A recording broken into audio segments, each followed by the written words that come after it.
white zone. Wait a minute.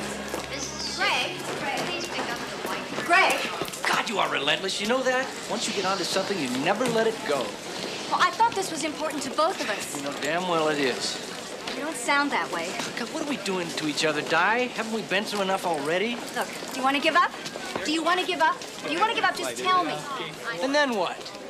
I don't know. I'll try to I don't know. I am human, okay? I have my doubts. It doesn't mean I'm not committed. Well, I'm sorry. I have my doubts, too. But maybe I'm just paranoid. I don't know. It's just when you want something so much. But you are not alone in this, Diane. It's the two of us, you and me. Fine. Fine. Maybe I'm just crazy, okay? Fine. Flight 174, non-stop to Atlanta, is now boarding gate 21. I'll tell you something. One of the best days I can remember is when you came to me and said, Greg, I'm ready to try again. Really? Yes, really. So don't put me through this. I don't know why you put up with me. Yes, you do. Mr. Murphy, please meet your party at baggage carousel 6. Hey, be careful up there. Always. You know that. See ya. Attention, please. Conwest Airlines Flight 2412 from Phoenix is now arriving at gate 16. Right here. Attention passengers, Conwest Airlines Flight 1501 is Quickly. to San Francisco. This way. Ready to begin boarding at gate 19.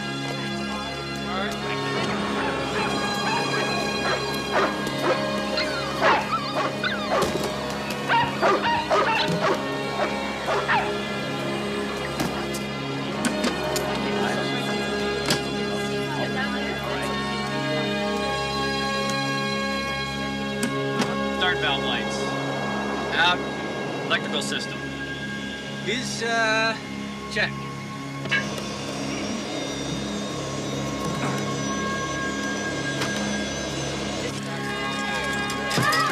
This is the final boarding call for Conwest Airlines Flight 1501, now boarding through gate 19. I can't believe it.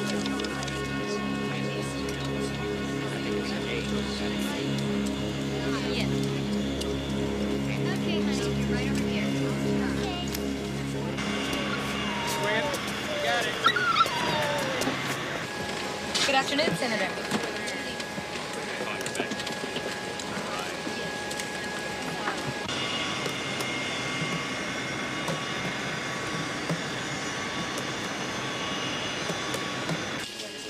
Hi, Senator. My name's Lorraine. Could I get you something to drink? Oh, maybe just some coffee, You, sir? No, thanks. External power APU. Ignition is off. Gear lights. Down, 3 green. Hydraulics. We got a low pressure light here. That pump's not putting out. Damn. We can go without it. I know. Getting all over us about delays. Got 2 backups. Yeah, but I don't like it. Good afternoon, ladies and gentlemen. My name is Greg Hofston. I'm your captain. On behalf of Conwest Airlines, I'd like to welcome you aboard Flight 1501 to Kansas City and then on to San Francisco. Well, there's an indication here on one of our hydraulic pumps that I don't like. We're allowed to go with it, but I prefer not to. And so, in the interest of safety, we are going to be delayed here an hour, maybe an hour and a half. I hope you'll understand that this is all in our best interest, and we will keep you posted as to any progress. In the meantime, thank you, and we appreciate you flying Conwest. Sorry, Senator. An hour and a half? I don't know. I've got to be in Kansas City by 8 o'clock tonight. Got to be. Well, there's that United flight in half an hour. Of course, we may have to bump somebody. Well, what are we going to do? Got to be there. Maybe next time. Sorry. Okay, I will. Okay. Sir? Yes. Our name is Switzer. Yes, Mr. Switzer. The missus and me got this bargain flight to Honolulu. Are we going to miss it? We've been planning this trip for years. What's your layover time? In San Francisco? Only about 2 hours. Well, you should be all right. We'll see what it looks like when we get to Kansas City. Well, I guess. Oh, now, don't worry. One way or another, we'll get you to Honolulu.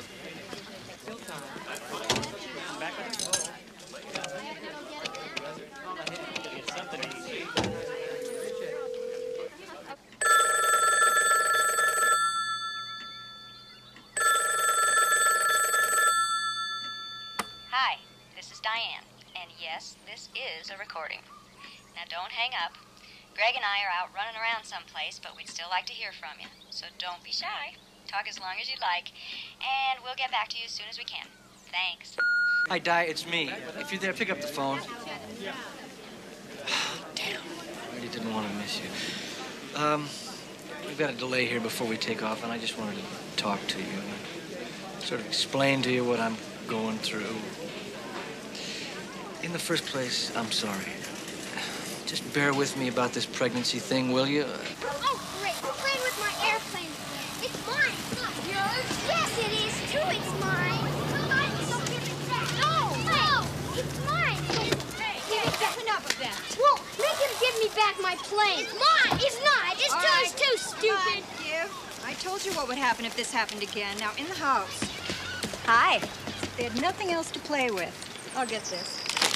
Did Greg get off okay? Yeah, as far as I know. You're ruining my life. That's what mothers are for, honey. You can have these two. Oh, Diane, I'm sorry. That's not what I meant to say. Dixie, it's been 7 years. You can stop walking on eggs now, okay? Come on.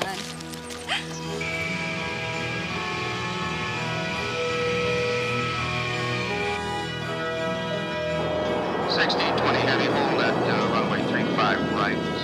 Conwest 1501, you're cleared for takeoff on runway 35 left. Wind 010 at 13, altimeter 29er.9er.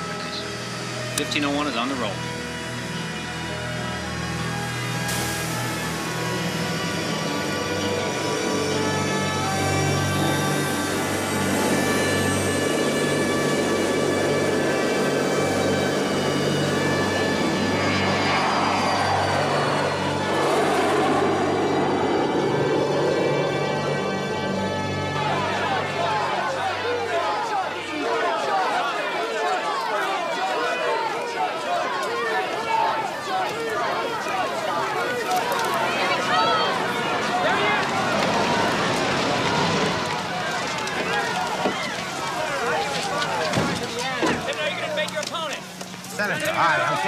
Welcome to Kansas City. Well, thank you, Mr. Welbeck. It's good to be here. First thing that's gone right all day.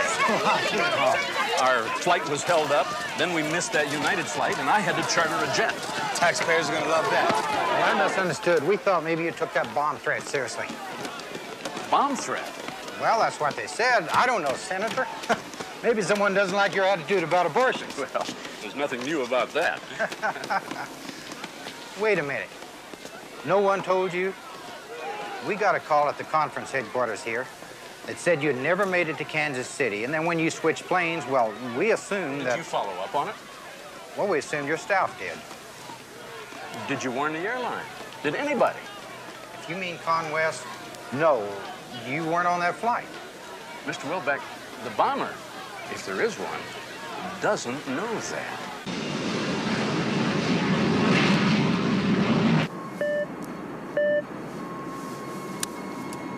This is Conwest 1501 answering cell call. Roger, 1501. We have dispatch on the frequency. Go ahead. Dispatch, this is 1501. Roger, Captain. We have just received a bomb threat regarding your flight. Say again. You have a possible bomb on board. Can you verify that it's on 1501? Negative. It's up to you, Skipper. Okay, right then. Keep us informed. Roger. So what do you think? Cleveland Center, this is Conwest 1501. We have just received word of a bomb threat nearest major airport. Go ahead, 1501. I request expeditious clearance to... Is it Dayton? Dayton. How does that look to you, Center? Our radar shows a solid line of thunderstorms. You're going to have to pick your way around them. Choice of Dayton Airport or Monitor Municipal. Monitor's as good as any, then. So what do we tell the passengers? Well, odds are it's a hoax, right? So no sense sending some poor soul into cardiac arrest over nothing. This is Captain Halstead. I've just punched on the fasten seatbelt sign. There's some rain showers ahead and reports of some turbulence. Now, we can't fly over this stuff, but rather than return to Washington, I've elected to set us down in Dayton until this activity abates. I know this causes further delay, but under the circumstances, it is the safest thing to do. So, flight attendants, please prepare cabin for landing. Thank you. No. Approach control, this is Conwest 1501, descending to 3000, proceeding direct to the Monitor Airport. We are painting some fairly heavy storm cells between here and the airport. If you can, request radar vectors around the activity. Cells are building rapidly in all quadrants. Looks like the softest spot might be, turn right, heading 035. Descent must maintain 3000. Over. Wait a minute, that puts us right into a big one. Well, we show that to be about the best heading for you, sir.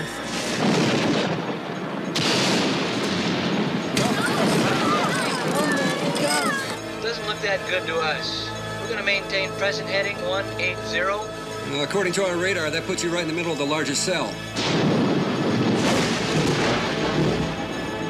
Well, I'm going to have to go by what we see here. Seems to be the best way to get through this stuff. Not according to our radar. But, you're the captain. Maintain heading 180. You're cleared to land on runway 18.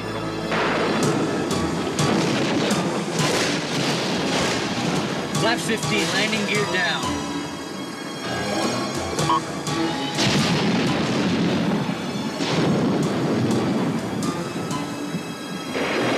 Something's wrong here. I don't like the looks of this. Flight attendants, take your seats now.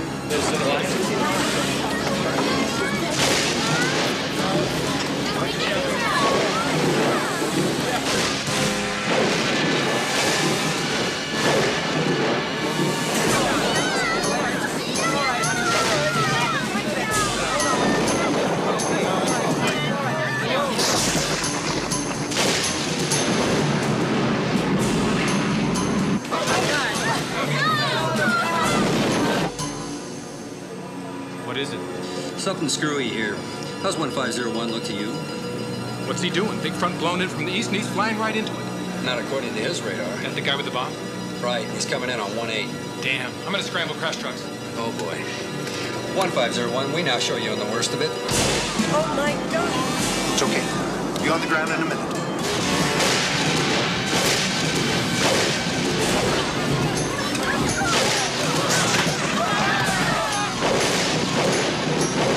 Damn, where did this thing come from? Hold on, Boy, it's a rough one. Scramble crash equipment to runway 18. Scramble crash equipment to runway 18.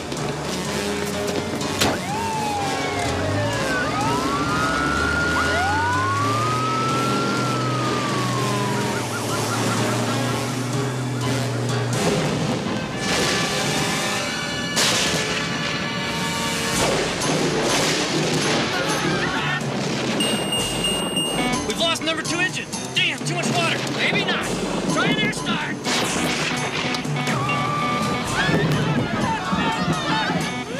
Whoa, up. Whoa, up. Whoa, up. 1501. Whoa, up.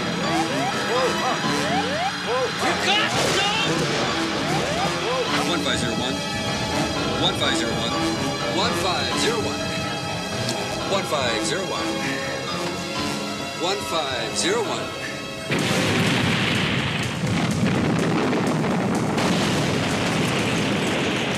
I got a crash on the airport. Runway is closed. Airport is closed. Airport is closed. All aircraft on this frequency, please stand by. We have an emergency. You will be vectored to another airport. This airport is closed.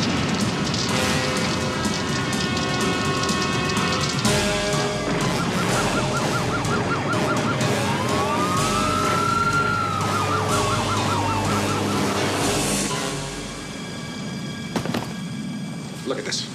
Especially the overhead bins, melting, dropping onto the passengers.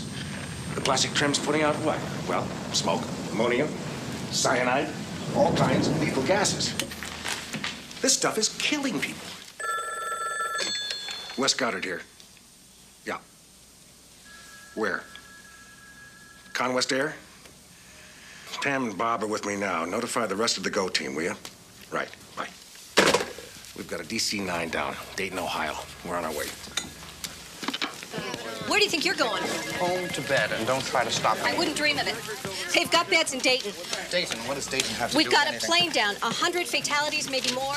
The news director wants you on the air in 5 minutes for a special news bulletin. I need everything we know and quick, and keep the information coming. I want to leave for the crash site as soon as we finish here. Have our satellite feed set up and hot by the time we get there. And tell them to make sure the wreckage is in the background. And lighted. I can't believe I forgot Greg told me that spare was flat. Listen, if I say something, you won't get mad at me. No. Why? You're such a private person in some ways. Dixie, come on. What does Greg have to say about all this? Oh. He just bawled me out for not believing in him. I guess we're both still a little sensitive about it. Well, you know, when Mary Ann died, you have no idea what we went through together. But that's the point. We went through it together. You've had what? 2 miscarriages?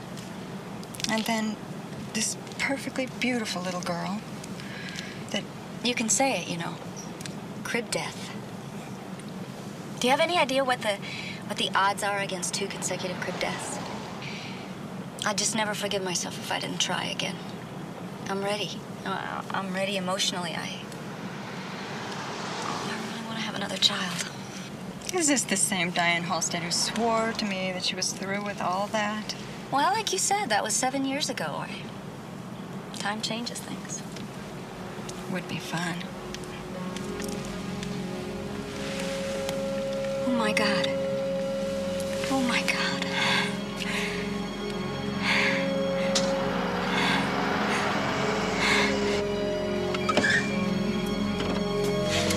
Is he dead?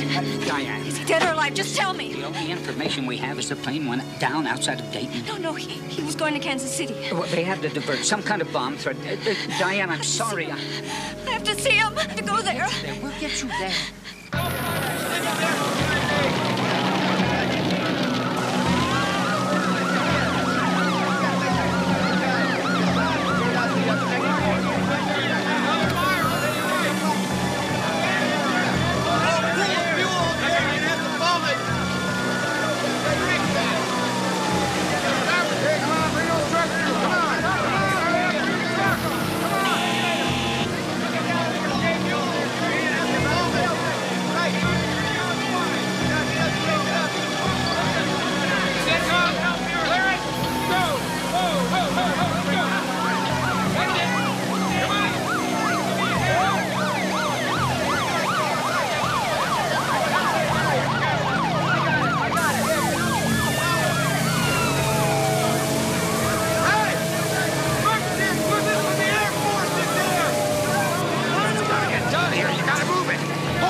I gotta get in there.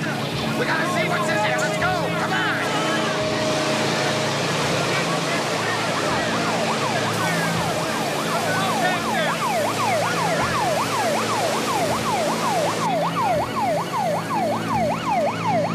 Lieutenant, you all right?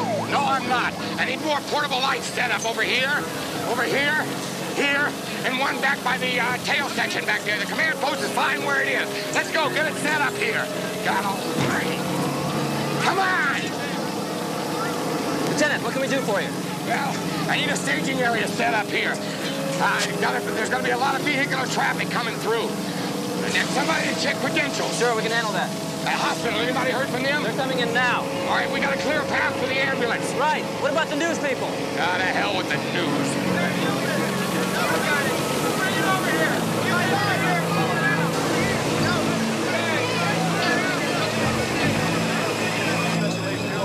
Excuse me, who's the on-scene commander? I am, for now anyway. What can I do for you? Special Agent Bryce, FBI. We were told there was a bomb threat involved. That's right. We're going to have to secure the area then. Hey, well, wait a minute here. Who are those people over there? What the hell are they doing? CIA. Something about top secret cargo, that's all I know. Mueller, get into that. I don't want anything removed until we've completed our investigation. Bryce, we're looking for survivors here. I understand, but this is a possible crime scene. All this could be evidence. Look, if it's a matter of jurisdiction, No. Rescue operations come first, of course. Let's just try and stay out of each other's way, that's all.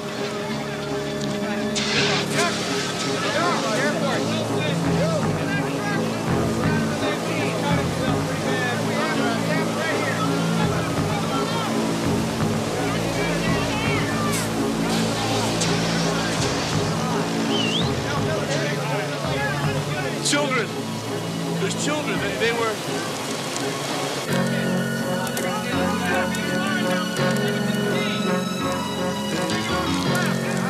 Where did he come from? Sir, excuse me. What are you doing here? You know, I've looked everywhere. Sir, you don't understand. This is a secured area. You're not supposed to... Wait a minute. Were you on the plane? Plane? No, it's my shoe, my other shoe. We got a survivor here! Medic! Sir, if you'll come along with me. Without my shoe? Uh-huh, this way.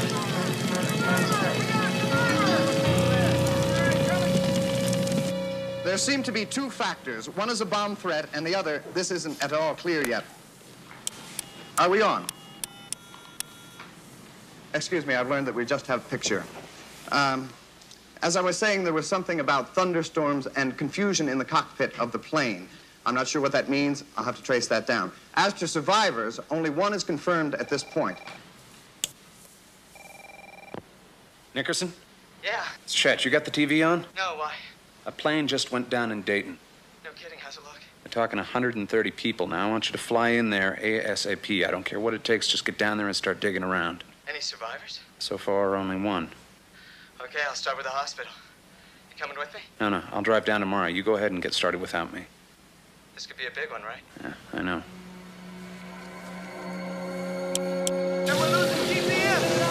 Hey! Hey, there's somebody in there! Alive? Don't know! Who is it? Can you tell? Can't get at him! He's got a uniform, though! Hydraulic John! Bring him in here. Let's go. I need a torch right away. Get it in here.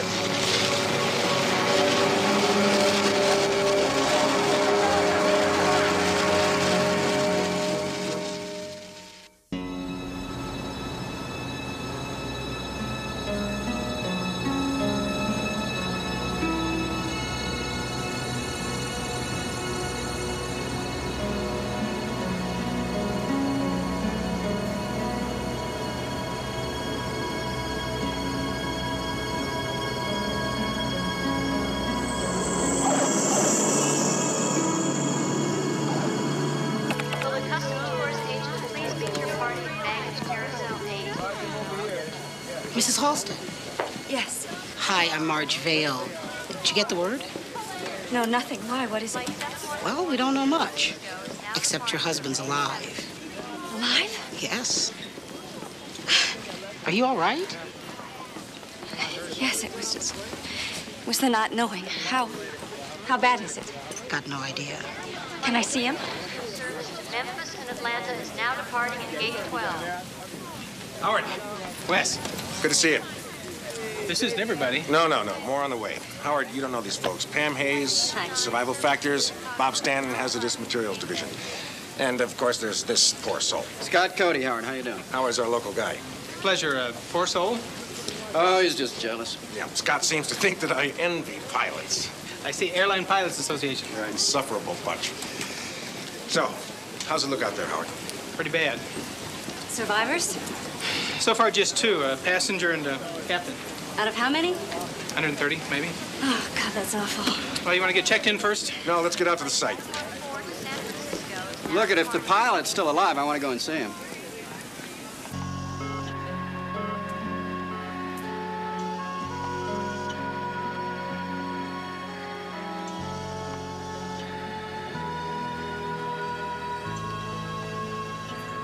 It's me, hon. Can he hear me?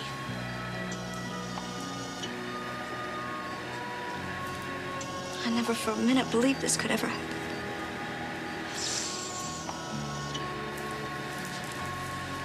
Could we be alone? Could I be alone with him just for a minute?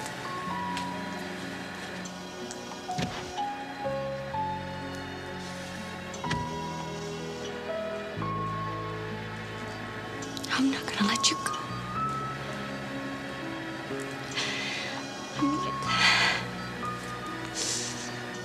Come back to me. Please. Dr. Carmine, 4523. Dr. Carmine, 4523. Mrs. Halstead?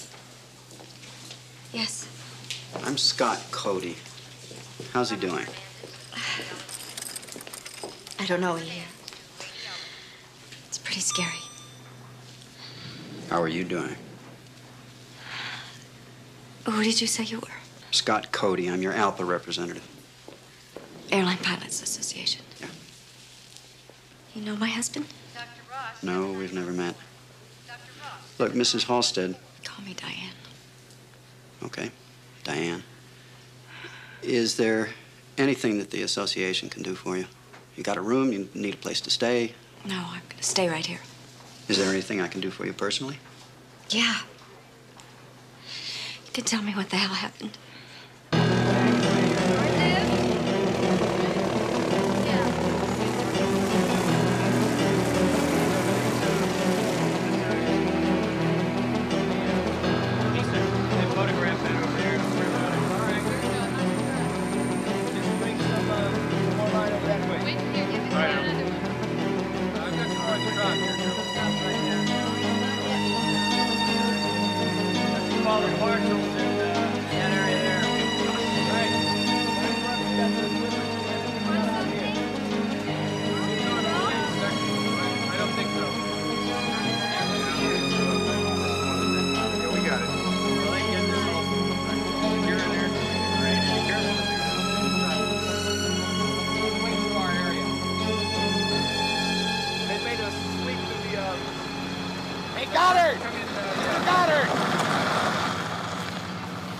Well, I guess we're out of here. Is there any equipment you're going to be needing? No. I very much appreciate your help, Lieutenant. What'd we do? Douse a few fires? Find a couple of survivors? Wish to God it had been more. Thanks. Wes, look who's here. Sergeant, how'd that man get in here? The priest? Let him in myself. He's giving last rites. Why? Because he's not a priest. Grab him. You're kidding. I'm quite serious. Sergeant, we mean it. Stop him. Hey, you! Get that man! Hey! Stop! Hold it! Hey! Excuse me. This area is restricted. Special Agent Bryce, FBI. West Goddard, National Transportation Safety Board. I'm the investigator in charge. This is Stanley and Haig. I suppose you're looking for the black boxes? Well, actually, we were wondering about this CIA business. No trace of them yet. The boxes, that is. Probably still in the tail section. We can pull them out for you if you like. No, thanks. We've had a little practice. I think we can handle it. Don't get huffy. Just trying to help. Then tell us about this CIA thing. Well, I guess possession's still 9/10 of the law. And what's that mean? Apparently, they came right in with the crash wagons. Makes you wonder where they got their info, right? Anyway, they cleared out with it before anyone could stop them. With what? I don't know. Top secret. Spy stuff, maybe. You know how they are about those things. I hope we're not in your way here. As a matter of fact, you are. Well, you won't get too uptight if we try to do our job, will you? And we tend to get a little impatient if we can't go to work. Well, I don't know. FBI has a little investigation of its own to do first. Then do the people of the United States a favor, Bryce. Try not to disturb this scene too much. We've got to find out why that plane went down. Aren't we touchy? Damn business is tough enough without his attitude. Well, look here. Know this guy, do you? Hello, Ash. I thought you were still serving 5 to 10 in Joliet. Well, you gotta know how to use the system. What's he got on him, Sergeant? I don't know. Cash, a lot of jewelry. Haven't counted it yet. Yeah, well, his last haul was $15,000. You know, Ash, I spotted you 50 yards away. If you're gonna persist in this line of work, I'd strongly suggest that you consider plastic surgery. Might be an improvement. Larwin! Wes, we're gonna go on ahead. Yeah, we've set up a temporary morgue over in Hangar 5, and we'll be out of your way as soon as we can. Good. Look, I hate to ask you this, but try to keep your people from kicking the tin around, okay? It's important to document the exact location of the wreckage. And in some cases, even the smallest little fragment can tell a big story. I don't know how to describe what I'm seeing here. Just total devastation everywhere you look. Bodies, fragments of bodies, luggage, wreckage of the plane itself strewn for nearly half a mile. The furrows in the earth indicate the wing struck the ground at a steep angle. But why? We know there was a bomb threat. Some eyewitnesses say they saw an explosion. Others saw lightning strike the plane. One claims an engine was on fire. These, I'm sorry to say, are not extraordinary events. But one thing is, according to air traffic control, the pilot, Captain Gregory Halstead, refused. actually refused to follow their instructions and flew into the most dangerous part of the storm. Of course, that is when the plane went down. So it seems to me that federal investigators have their hands full. All we can do at this point is await further developments. This is Spence Zolman for your News Watch. The pilot from Virginia, right? How are your contacts there? Pretty good. If not, I'll make some. Why? The pilot. Arguing with the tower? Never heard of that. Possible bomb aboard? Flying in dangerous weather? He argues with the tower? There's got to be a story behind that. I want to know about that man. I mean, everything. Okay, I'll get on it. The NTSB press conference is tonight. A push like that's gonna cost. Who cares? This is hardball. I want the goods, and I want it honest. I know that tone of voice. You smell blood, don't you? Look, everybody's got something to hide, including Halstead. Dig it out. I want it.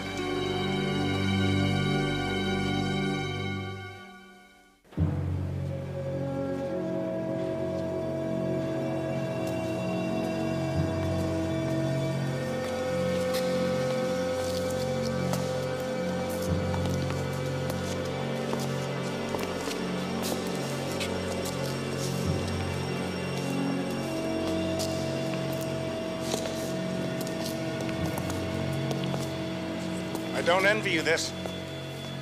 How's it going? We're just swamped.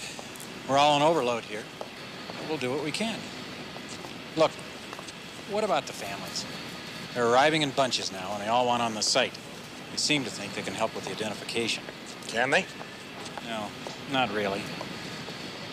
I haven't got that much faith in eyeball ID anyway, and besides, the bodies are unviewable. Then tell them that. Hope they'll understand.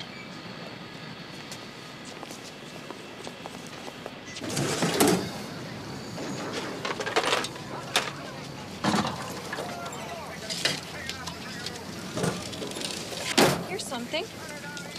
Oh, you recognize that? Part of our uniform. That would be whoever was in the galley jumpsuit. Oh, God. Lorraine. Oh, no. Oh, you knew her.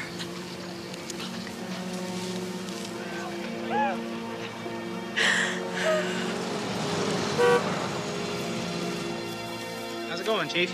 You tell me. Well, I pulled the black boxes. They look pretty good. Go. Get him back to Washington. Long gone.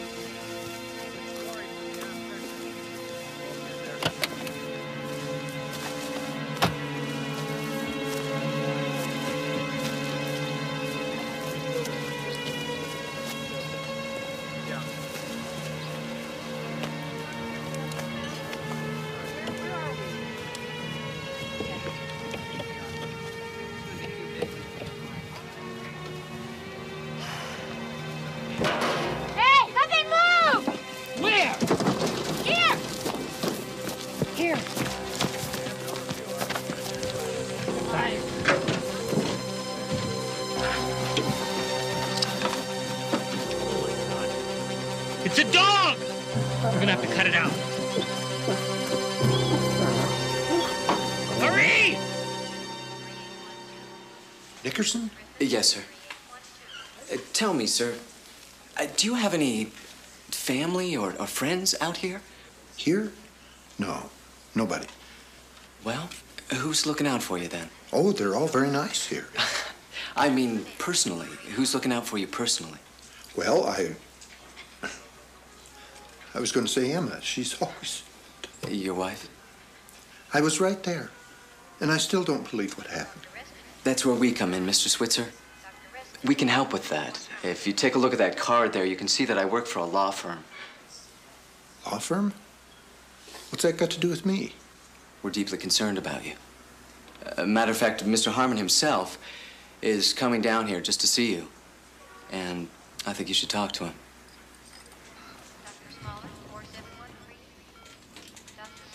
Oh. Honey, I'm right here. I'm right here, honey. I'm right here. Guess we got a whole new problem here. We can handle it. What did you say? I said we can handle it. I like that we. So do I. You all right? I guess this is not one of my better days. Hello? Honey, this is Scott Cody. Alpa? How you doing, Skipper? It's a bitch. I kill all those people. No, I kind of doubt it. You've got an outstanding flight record. Last thing I remember is hitting that storm cell, and then it all goes. Well, don't you worry about that now, huh? Probably the medication. It'll come back to you.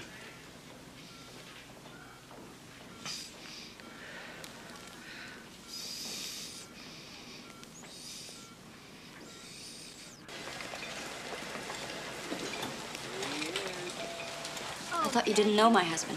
Or were you just saying that about his flying ability? Nope, got his training history and all his flight records. That was quick. Well, the airline sent it over. Diane, I think that you ought to know that we're going to be going into his entire background and releasing that to the media. Good. I want people to know about him.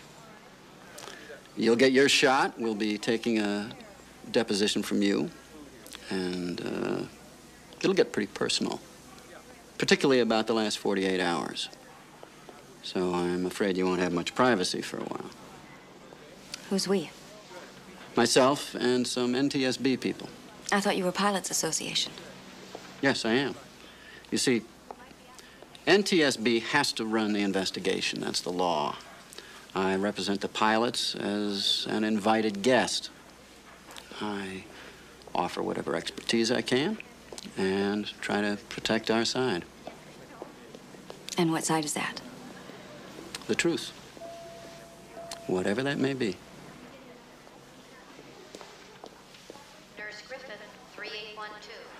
I went through that crash like it was nothing. Wife dying and all. For some reason, it just never really hit me. And I'm wondering, what the hell's wrong with me, you know? And then last night, I went through that crash all over again. I mean, I really went through it. And not just once. Each time, it got worse. Am I losing my mind? No, not at all. It's called post-impact trauma, Mr. Switzer. It can happen to most anybody. I'm not sure I can handle all this. No, of course not. What you need is professional help. And that's what I'm here for. Well, I don't know. A while ago, an insurance guy was in. He said he'd take care of all that. What insurance guy? Airline, I think. Real nice guy. Real considerate. Nice? You know, the company that this man represents, Mr. Switzer, is going to start poking around in your private life and see if you got anything to hide. And then they are going to use it against you to keep you from taking him to court. Oh, yes, yes, they can really do that. Courts? Boy, I don't know. Well, you stick with me, Mr. Switzer, there aren't going to be any courts. Hey, I can't afford no lawyer. You don't understand. Mr. Switzer, you and your wife bought a ticket to get from point A to point B, but you never made it. And the fault lies with the airline. And so they pay. They pay you, and then they pay me. It's as simple as that. So what do you say? What do you think? You know, this happens every single time. You want the cause of the crash. Well, if we knew that, we wouldn't even be here. But surely you have some idea. And that's the other thing. You want us to speculate. We don't do that. Board policy is to issue statements of fact, period. Now, if you wish to draw conclusions from those facts, you're free to do so. What about the bomb threat on Senator Charleston? That's under the FBI's jurisdiction. They've launched their usual thorough investigation. And? So far, nothing conclusive. Mr. Zollman? According to my sources, the pilot has no recollection of the crash. Is that accurate? The last thing he remembers is penetrating the cell, yes. Well, did he say anything about his argument with the tower? I wouldn't characterize it as an argument. You wouldn't? Have you run the tapes? Several times. Then what would you call it?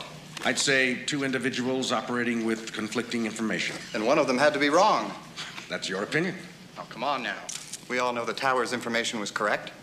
That pilot flew directly into a storm cell, the most dangerous cell in the area. Mr. Zollman, that particular pilot has accrued a total of 15,000 flying hours, the last 2,000 of which were in this aircraft type. Let me tell you about that particular pilot, Mr. Goddard. There is an experimental drug called propylene used to increase sexual potency. This drug has not been approved by the FDA, but apparently that didn't matter to that pilot of yours because at the time of the flight, he was on that drug. We have no such information. Well, I do, and I can document it.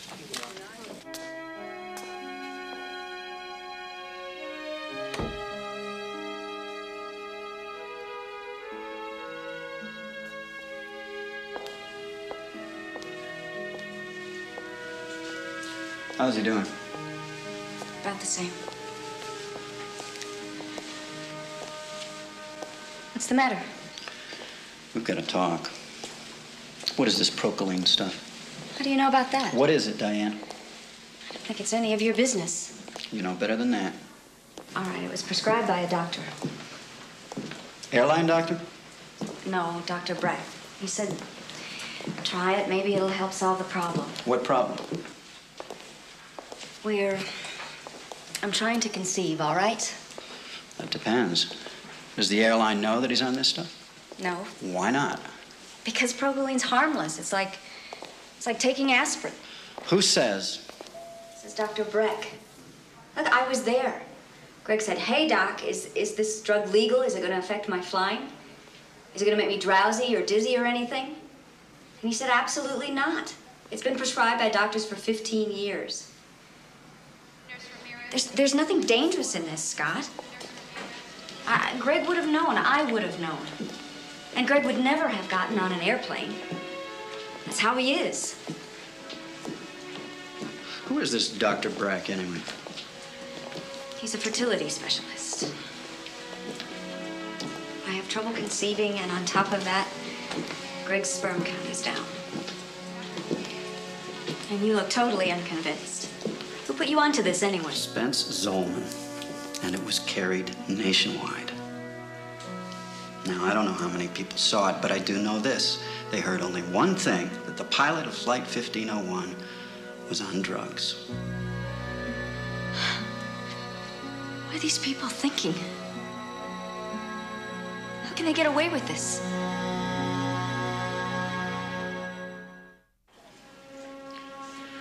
Di, I don't remember the crash. I was not drug crazed, much I do know. Oh, but you were. That's why you can't remember. That's what they're all saying. And the ones who aren't saying it are thinking it. Zollman sure knows how to stack the deck, doesn't he? Take it easy. This is just one more problem for us to solve. We'll get through this one, too, you'll see. You promise? You doubting me again? No, sir. Never again. That's good. Because I am going to walk out of here and fly 10 million more miles, and we're going to have babies by the houseful. Houseful? I'd settle for one. You look so tired. Guess I wasn't as convincing as I thought. Oh, come on. You've never lied to me before. We've been lucky, you know, the two of us. I know. It's like a tape. I can look back on my whole life now. I mean, the whole thing. If you fast forward it, it's simple. It's just like a roller coaster with ups and downs. Trying to stay alive. Maybe accomplish something. What have I accomplished? Well, you got stuck with me. Stuck? You're not gonna get out of it either. I need you, kiddo. You're life and breath to me, so just knock off this past tense stuff, okay? I don't like it. Yeah.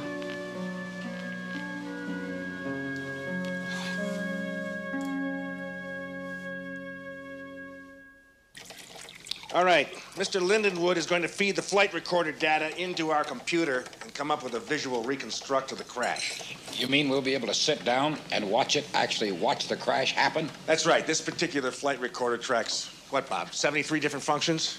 To name a few: altitude, angle of attack, pitch, roll, magnetic heading, position of control surfaces, thrust, hydraulic pressures, etc. All in binary code. What about the cockpit voice recorder? Ah, the other black box. People, I'm sorry to have to tell you, we've lost the golden nugget. Oh, what? Why? What happened? Well, sometime before impact, 3 circuit breakers popped simultaneously. Wouldn't reset. A moment later, no cockpit light. Is there anything on that alleged secret cargo? Isn't that a mess? You know, it's worse than you think. It's CIA stuff. The guts of some kind of spy satellite. Maximum security clearance is required and all that. Bob, this is critical. We've got to know what was in that crate. Well, we may get that chance. The Department of Defense lawyers got into it. Oh, those guys. Apparently, they're working on some kind of compromise. They might even make it available to us. So they're going to be on our side for once? Hope springs eternal. So what you're saying is something's in the works, right? Right. Good. Stanton, what do you got? Well, we had a fire. Apparently, post-crash, fuel-fed. It had to be, really. Minimal damage except in the fore and mid-cargo compartments. It got a little hotter in there. Anything significant in that? No, I don't think so. The wing tank ruptured right next to it. Post-crash fire. All right, so much for that. What brought the plane down, folks? We're running out of possibilities here. Unless, of course, there was a bomb aboard. Mr. Bryce, the FBI got a position on that yet? Well, we found no structural revelations. Since then, we've looked everywhere for explosion signatures, chemical residues. Lab's been over everything, including seat and carpet samples. In short, About time. we found nothing that would not be there naturally. Don't suppose there's another way to put that? We found no evidence of sabotage. You can rule out a bomb, and that's official. It's official.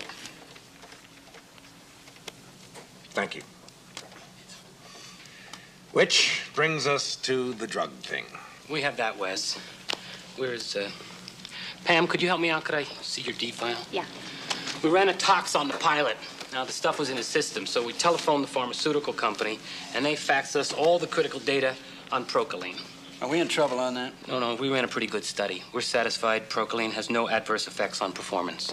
You mean there's no drug-crazed pilot? There's nothing blatantly abnormal here. Of course, that's not what Zolman says. Wes, we could question the pilot's judgment, flying into an ominous cloud on final approach.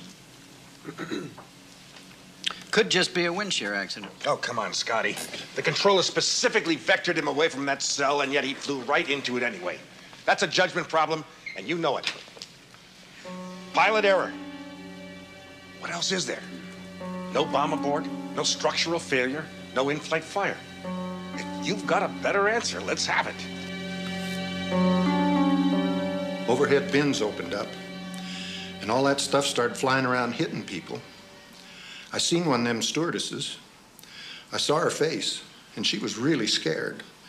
That's when I knew we was really in for something. Is this kind of what you want? Doing fine, Mr. Switzer. Just whatever you remember, okay? It was rough, and we was getting jerked from side to side. And I looked out the window because I could hear that engine change in pitch, down. Which side of the plane was that? The left side. And then we started tipping down, and then my side of the plane went over, and then all of a sudden we just rolled over. And just like that, over and down. And I told myself, this is it. This is as far as we're going to go, right here. And I looked at Em there, and she's looking back at me, perfectly calm. I'll never get over that.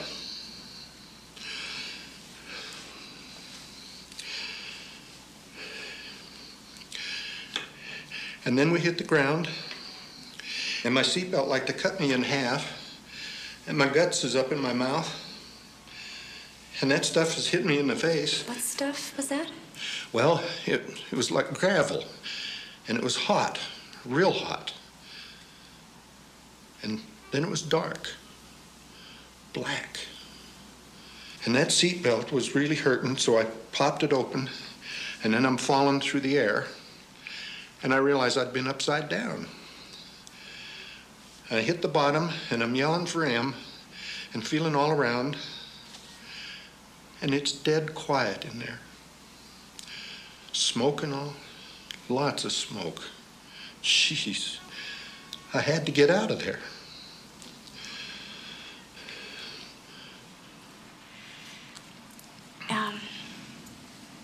You got out of the plane, obviously. Do you remember how? No, I can't. I remember being in this field, and there's a guy sitting there in his seat. Then I started seeing lights, and then people are coming. And I said, "Hey, fella." Come on, you can get up now. It's all over. And I walked around in front to see him. And there's this.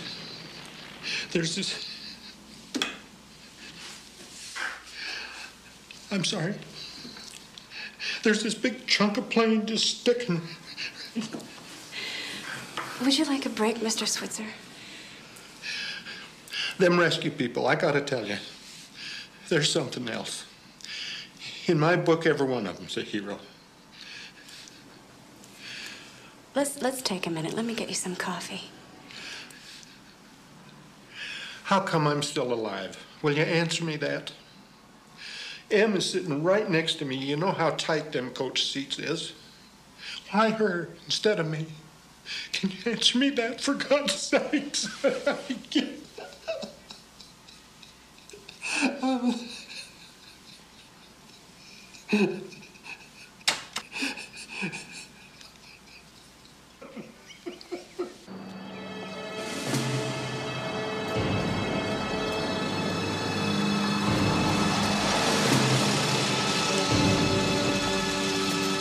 ID, sir?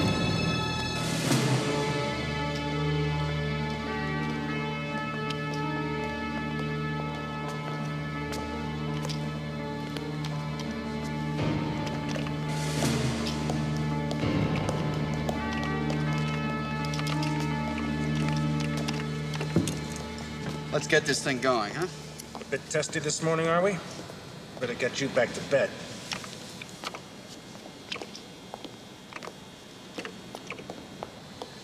Okay, firing up the radar.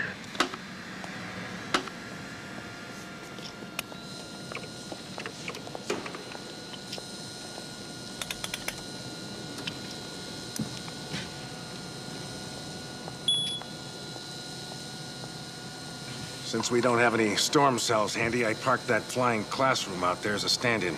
How's it read to you? It's a reasonable facsimile. Paints a good return. Sure. Dr. Van Buren, will you fire up that bogey you got over there, or whatever it is that nobody else can look at but you? Sour grapes, Mr. Goddard? Okay.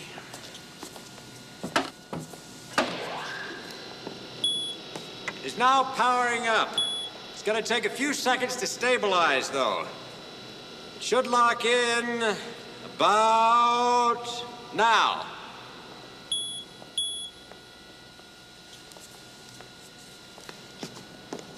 Dr. Van Buren, you want to turn that thing on and off a couple of times? Okay.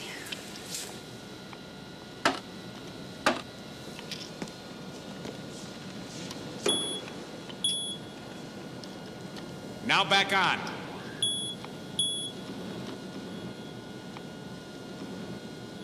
Now, you're not supposed to ship live electronic equipment in a plane. That's strictly forbidden. Now, do you know anything about rise time, square waves, anything like that? Not a clue.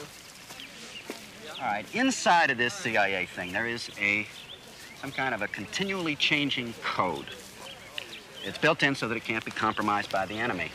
Apparently, this causes it to broadcast odd harmonics. Now, the trouble is, these harmonics heterodyne with the key frequencies used to calibrate radar equipment in the nose. And you're not following any of this, are you? Nary a syllable. All right. What it amounts to is this spy stuff skewed Greg's radar. Not all the time, just some of the time. And one of those times happened to be when he was on his final approach coming into Dayton. Are you telling me that the radar lied to him? Yeah, you could say that. It told him that the storm cell was 30 degrees out of position. And that's why he flew straight into it. He thought that he was avoiding the cell, when in fact He flew straight into it. Right. Oh, thank God. Thank God, Scott. It's the one thing I couldn't understand. It just didn't make any sense to me, him flying into a storm cell. He wouldn't do that. I can't wait to tell him. You know, he halfway believes he crashed that plane. Hold on. Slow down now. Why, you just said that the radar was compromised. Well, there's a little more to it than that. For instance, The plane came down at an unusual attitude. what does that mean? You want it straight? Yes. It's beginning to look less and less like a wind shear accident. So what is it then? The way it looks now, but this is just now, mind you. And regardless of the radar thing... Don't say pilot error to me. You said you wanted it straight. That's what you're thinking? That's what they're all thinking? Fine. You're wrong.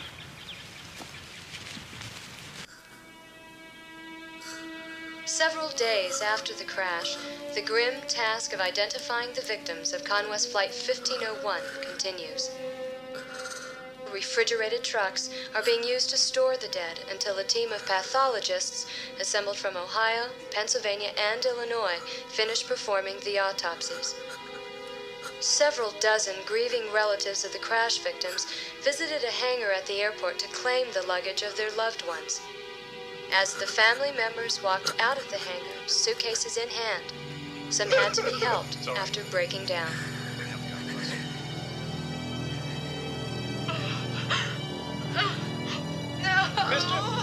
Georgia Kim reporting from Dayton.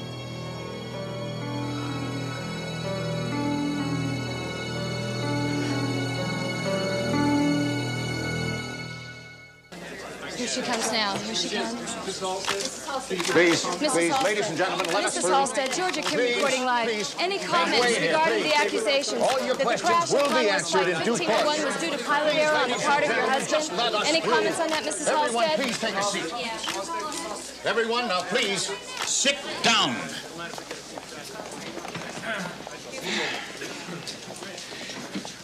Thank you.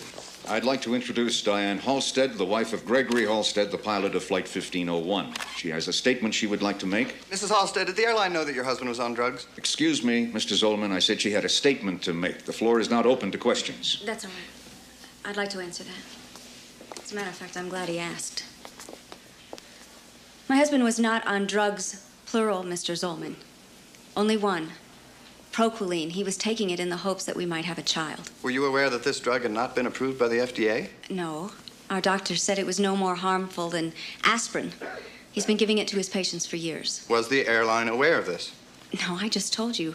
Proquiline is not dangerous. Well, that's one opinion. It's not an opinion, Mr. Zolman. It's established fact. Proquiline has been available worldwide as Jexostran. It's been on the FDA approved list for over 15 years. It's used to increase blood circulation. The only known side effects are dry skin and the possibility of increased male fertility. And to my knowledge, Mr. Zolman, neither of these things has brought down an aircraft. I think you know that. I think you knew the truth about Jexostran, and I think it is totally irresponsible of you to sensationalize all this and say that my husband was on drugs. I stand by my story. Your husband was on Proquiline, and Proquiline has been rejected by the FDA. It was not rejected, Mr. Zolman. It hasn't been accepted yet. There's a difference. It's still being tested for its effectiveness on male potency. What I'm trying to say to you is it does not produce drug-crazed pilots. Well, I hate to state the obvious here. Mr. Zolman, I think the lady has answered your question. Now, that's enough. Please, go ahead. At 5:31 this morning, my husband succumbed to crash-induced injuries.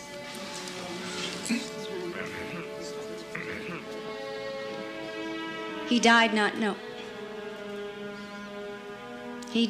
knowing how or why his plane went down, or what, if any, part he played in that tragedy. My husband was a wonderful pilot, especially in emergencies. And his concern was always for the safety of his passengers.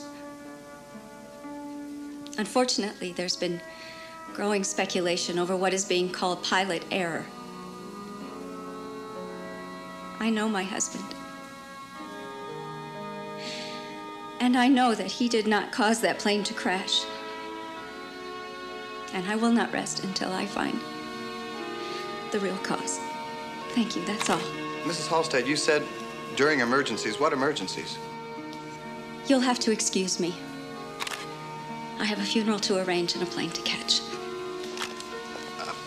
Mrs. Halstead, if I could, just one Heard the lady. Where the hell is your sense of decency? Now that's it. Long things out. Looks like pilot error. Yeah, pilot error. I mean, I don't know now. The guy's dead. What are we going to do with that? Well, if he can't defend himself, it can only help us, right? Yeah, but to do what? Beat up on a dead guy? Sue the widow? Take away her house? Nobody wants that. There's no money in that anyway. Maybe yes, maybe no. Look, the airline, that is the deep pocket. The only deep pocket. And we got to make him culpable, and I mean bulletproof. You understand? A bulletproof case. Don't know, Chet. The airline's got a pretty good out. Never even heard about the drugs. Yeah, the wife said that, didn't she? I mean, it struck me odd the minute it came out of her mouth. I mean, who would volunteer information like that? Nobody's that honest. Put us right in the toilet, too. Damn it. I don't like the way it's going, Nick. I feel naked as hell. Why? Well, I'm being interviewed tonight, you remember? So? Well, this is national coverage. I may not get another shot like it. I need something sensational, and I haven't got it. Come on, what do you call Switzer? One survivor out of 128 people, and we got him. For once, the heavyweights are all out in the cold. Yeah, blew us right out of the water. How could she? Maybe she's not that honest. What are you talking about? Well, it depends. See, if it comes back pilot error, forget pensions and benefits. The airline has a cutoff clause? Oh, yeah. Schlock airline. Smart contract, though, huh? Could save Con West a bundle. Yeah, send the widow right up the... Hold it there. Oh, no, they don't. Not to me, they don't. I'm gonna shoot this right back in their face. You've said some interesting things here, somewhat hypothetical. You're accusing her of what? Collusion? Conspiracy? Hey, Paul, I am just asking.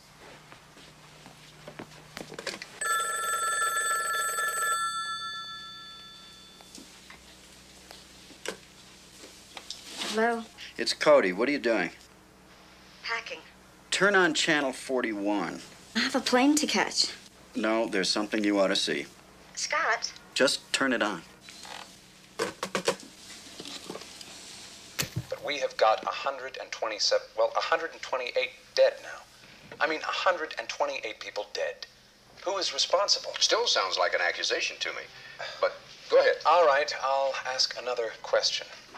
If you were the widow and you knew that you were about to lose all your pension and benefits, and the airline comes to you and says, we would like to offer you a deal, would you listen? What? Is this just speculation, or do you have... Understand now, I am not accusing anyone of anything. All I am saying is there are certain questions that need answers. Now, suppose you were the widow. The airline comes to you. They say, look, we want to restore all your pensions and benefits and maybe slide a little something under the table. All you got to do in return is say, we don't know anything about the drugs. Well, is that a good deal? I mean, would you say yes to a thing like that?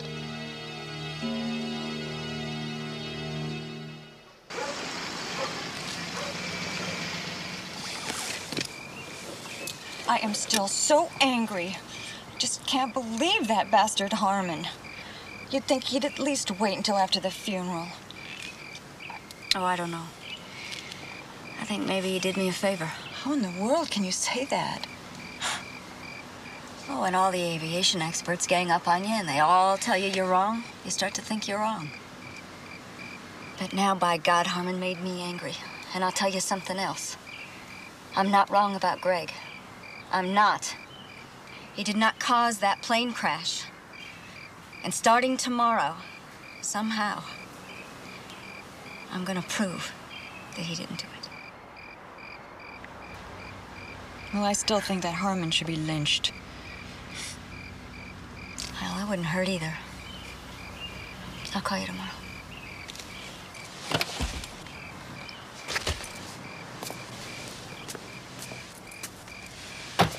You're gonna be all right.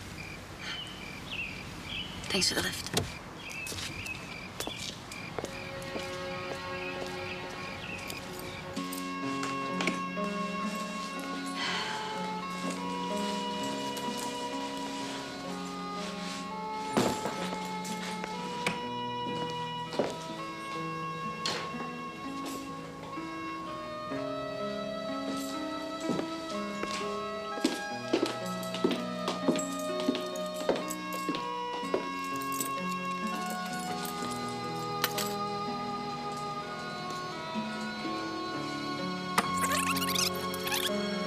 Mrs. Halstead, this is Judy from the dental office. I'm just calling to remind you of your appointment on Thursday. See you then. Hi, Di, it's me. If you're there, pick up the phone. Damn. We've got a delay here before we take off, and I just wanted to talk to you. Sort of explain to you what I'm going through. In the first place, I'm sorry. Just bear with me about this pregnancy thing, will you? We'll have our child. Don't worry about that. Anyway, when I get back from this flight, I want to spend time with you. Lots of time. Let's just go back to that inn in Carmel with the fireplace. Oh, I want to do all the good things with you again. Let's just give ourselves a break and just be lovers again. Okay? What do you say? And maybe the child will just come. Whatever happened to phone booths with privacy? Anyway, look, I have got to go get ready to fly, and I just wanted to say that I love you. I love you. And as long as we have each other, we can't lose. I love you. I'll be seeing you. Bye.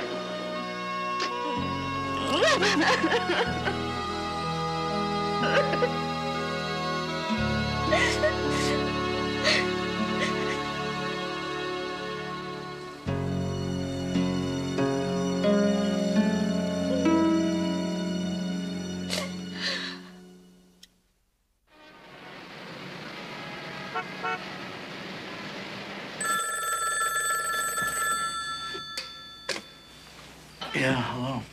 Scott, Diane Halstead. Look, I know I woke you up. It's 3 o'clock in the morning. Well, thanks. I really needed to know that. I'm sorry. I need your help. Okay. What's up? I remember you saying that they're putting the plane together. Yeah, the airframe guys are doing that. Where? It's in a rented hangar here in Dayton. Look, can't this wait? We're all gonna be back in D.C. tomorrow night. But the wreckage is in Dayton. I've got to have a look at it. Why? You don't know what to look for. No, but you do. Well, no, not really. You know more than I do. That's not the point. Look, the NTSB guys are the real experts. Why don't we just let them handle it, huh? Has the board made a decision yet?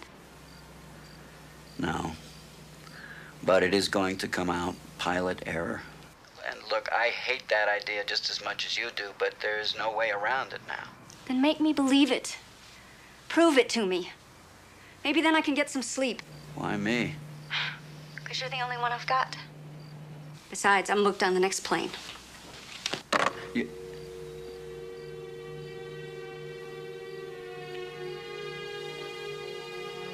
Start now here. All right, bring it in.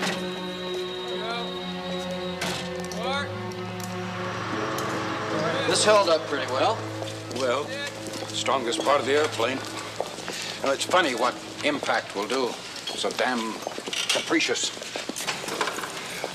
Remember Switzer, the fellow they found wandering around in the field? Yeah. He was up there, 19A. What spared him, I wonder? And then there's the dog, of course, down in the forward cargo compartment. Well, he survived for almost a week. He died? Amazing that he survived at all. Oh, my God. Look at this. Must have been pretty hot in here, huh? Yes. Mid-cargo compartment. Took out the CBR, APU controls, engine controls. They all run through here. Took all of those out, and about half of the hydraulic systems running aft. That have been before the crash or after? We wondered about that, too. We've got an in-flight fire here, we said. Explains everything. The lost CBR, circuit breakers popping, and the control circuits for the throttles go through here. Sure. Cut the circuit and cut the fuel, right? And the number 2 engine went dead, we know that. Sure, an in-flight fire. So that's what happened? Well, then we realized, you see, this is the mid-cargo compartment, which means a Class D compartment. That ended it. No fire.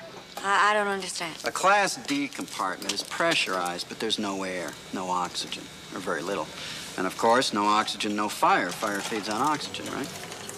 Too bad. I rather like the theory myself. You see, the controls for the rudders come through here. They're cooked, too. Kind of hard to land a plane without a rudder. Well, wait a minute. What if a fire had gotten started in there somehow? Just isn't possible.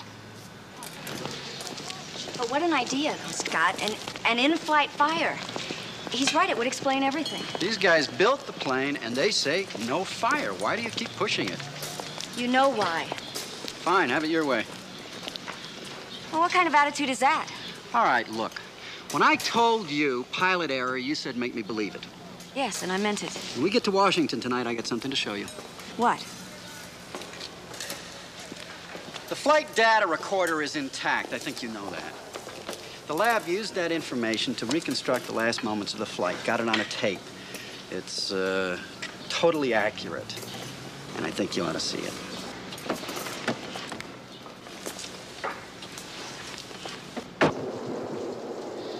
Approach control, this is Conwest 1501, descending to 3000, proceeding direct to the Monitor Airport.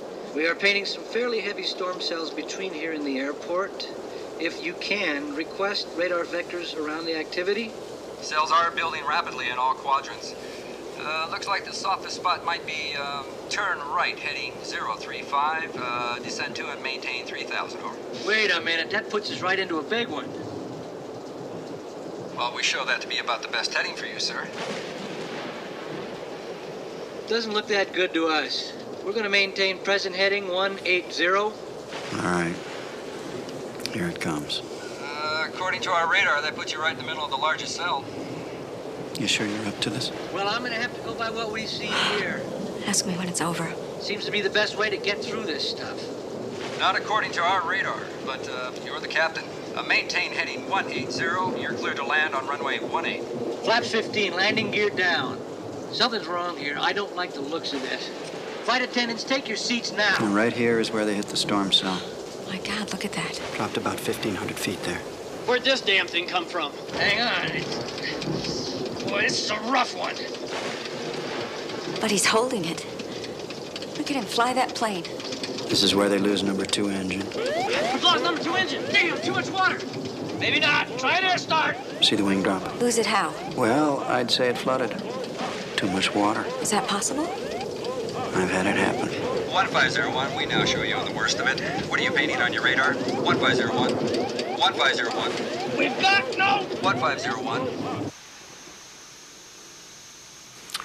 That's it. They're on the ground. I don't understand. Why did it just roll over like that? Because Greg failed to use the rudder. All he had to do was apply a right rudder to prevent the roll, and that plane would have landed safely. Oh, that's impossible. He wouldn't just sit there and not make a correction.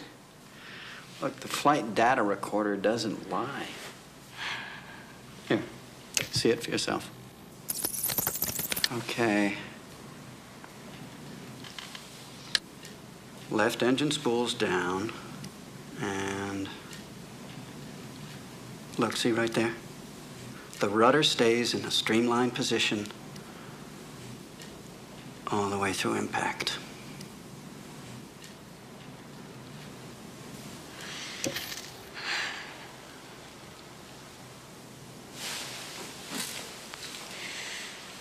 What was he trying to say? What was he trying to say? We've got no what? No left engine. What else could it be? Oh, he wouldn't say that. He doesn't talk like that. He'd say, number 2 failed, or we lost number 2. Hold on now. Hold on. What did Chadwick say?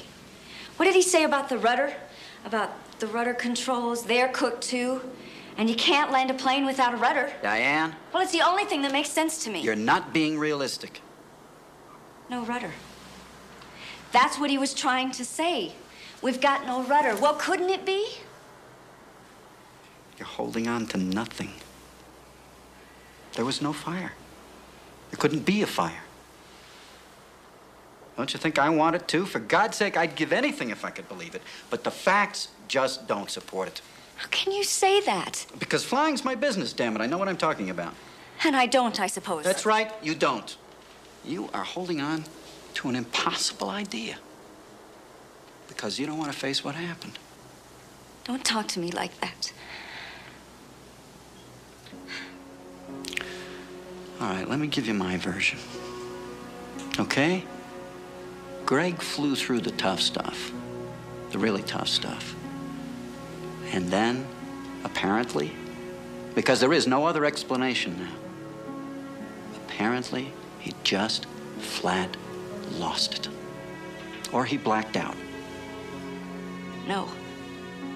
That is totally unacceptable to me. You're fooling yourself. There's no way around it anymore. There's nothing left but pilot error. No. I admit I had my doubts, but not now. And no matter what you think, as far as I'm concerned, this investigation is over.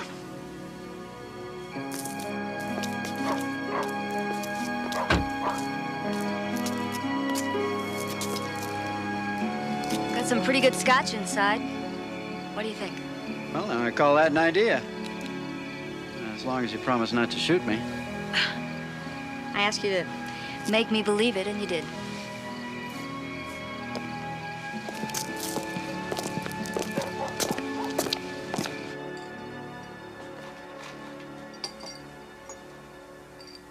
Rock's all right?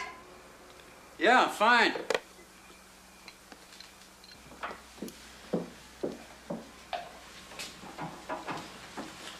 Here we go. You're taking this very well. No, I'm not. I don't think I've ever been so wrong in my whole life. It's gonna take me a little while to get used to it. Here's to the truth. Whole truth and nothing but. What's the matter? You shouldn't have said that. Said what? Something's bothering me. There's a loose end. The golden retriever. What about it? Oh, you go through a plane crash. You're trapped in the wreckage for days. And what happened? I don't know. It just died. Why? What killed it? At this point, what possible difference could it make? Well, if we don't know what killed a dog, we don't know the whole truth, do we?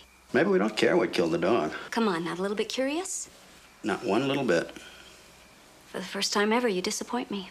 Lady, I've walked the last mile for you, and then some.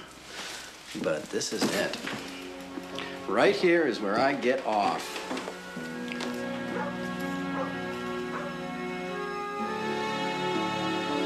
Oh, no, it's not.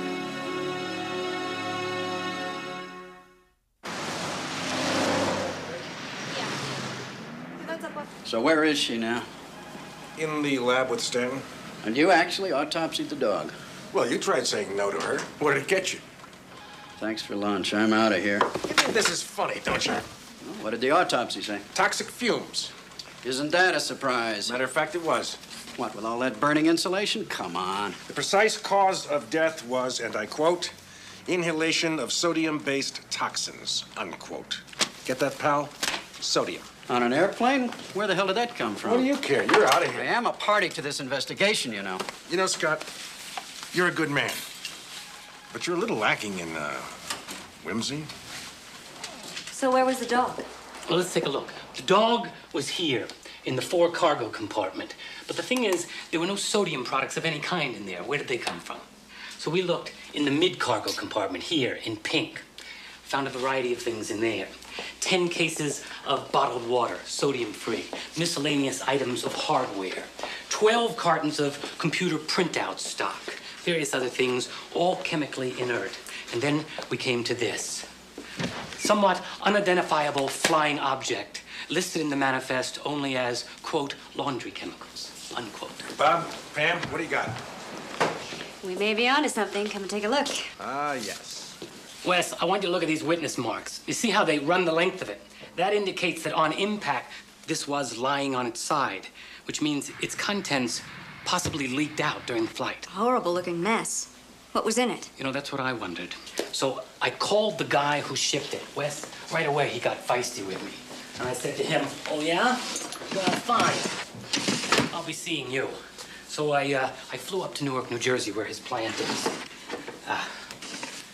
I was met by his lawyer. Well, then I knew I was on to something. So I says to his lawyer, now you listen. We have federal subpoena power. Do you want to play ball? You got an answer. Well, you know I did. What was in it? Well, for one, a 10-gallon polyethylene drum. Now I have a replica over here. It was filled with H2O2. Hydrogen peroxide. You mean like the household stuff? No, that would be at about a 3% solution. This was at 50% strength. Now, in contact with other materials, it's a violent oxidizer that can cause spontaneous combustion. Well, that can't be legal on airplanes. Absolutely not. No wonder the guy was feisty. No, this stuff can release huge quantities of oxygen. On top of that, the rest of the drum was filled with, and here's the magic word, sodium orthosilicate. They filled it in and packed it down tight. And it's pretty corrosive stuff. Dare I ask? Could it have started a fire? Well, you'd think so, wouldn't you? Not only that, but supply its own oxygen. Did you hear that, Scott? What do you mean you would think so? It doesn't work. What? Well, we mixed it together and nothing happened. Oh, no. Not exactly true. It generated a lot of heat and smoke. But no fire. Yes, but that only represents the first flight. What are you getting at? That fiber drum started off in Newark, was flown to Washington, sat there for a day, and then was loaded onto Flight 1501. But Wes, the real point is that the drum was lying on its side, which caused the hydrogen peroxide to seep out and soak into the drum. And then it sat for a whole day in Washington and dried out. And the result? Well, a 50% solution can't start a fire, but a 60% solution can. So the question is how to build up a 60% solution. Now come around here. To answer the question, I had to ask myself, what if it spilt again on Flight 1501? I mean, why not? We know it was on its side. The witness marks show that. I assume you've simulated all of that? Of course. And? Well, we don't know yet. Why not, Bob? Because, well, you see, these fiber boards have been soaked in hydrogen peroxide, and we're just waiting for them to dry out. What are you getting at? Patience, Wes. So let's get on with it. Give one of them a try. Maybe this one's ready. Excuse me. I'm totally lost. Well, it's really not all that complicated. Just think of this as the fiber drum, It's already been soaked in a 50% solution. Then you let it dry out. Why? Because that's what happened at Baltimore, Washington. Yes, it dried out, but the hydrogen peroxide is still in there. Do you see? At a 50% strength. Now, I add the sodium orthosilicate, and as we know, nothing happens. However, in my hand, I hold some more of the 50% solution of you-know-what. As I simulate the leak, it slowly soaks into the cardboard. Slowly. We wait, tension mounting. And theoretically, somewhere down in that mess, the concentration is building from 50% to 51 to 52.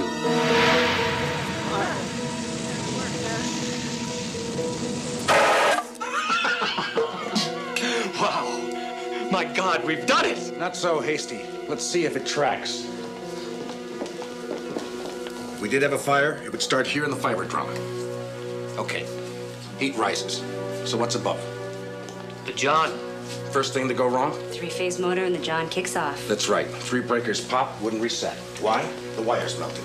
What next? Cockpit voice recorder. And the voice recorder circuitry goes right along with the engine controls. And the rudder controls, even I know that. Okay. In this order, then. Big hot chemical fire in the fiber drum. Heat rises, 3 breakers pop, CVR goes south, number 2 engine flames out, and the rudder controls sever and die. Well, what do you know? Does this mean Greg's off the hook? Cause of crash. Loss of control due to in-flight fire. Period. Had to be. Excuse me.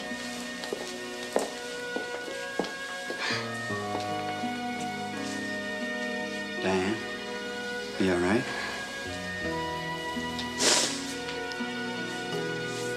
Fine.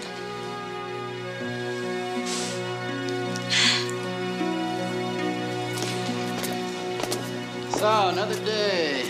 Another hot, miserable, muggy day. Oh, I don't know. I think it's gonna be beautiful. Never give up, do you? So where's the press when you need them, huh? Well, I have a statement to make anyway. I was wrong about you right from the start and all the way through. I was wrong and you were right. I want to apologize. My, you're taking this very well. Yes, I am. You know, Wes Goddard says that I lack whimsy. He may be right. You're a rock, Scott Cody. Don't change a thing. And you are obstinate, uncompromising, and totally impossible. I'm gonna miss that.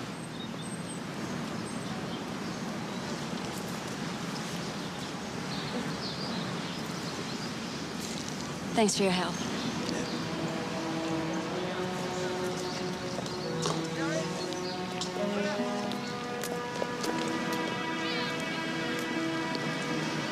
I'll see you around.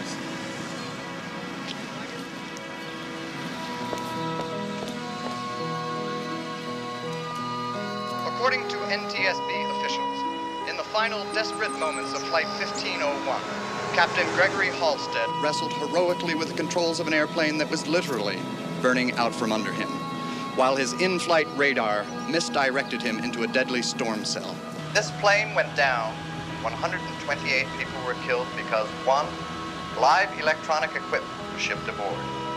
Why? To save time. And 2, deadly illegal compounds were unloaded, labeled only as, quote, laundry chemicals, unquote. The only comfort we can take in this tragedy lies in its uniqueness. Its very oddity assures us that it can never happen again.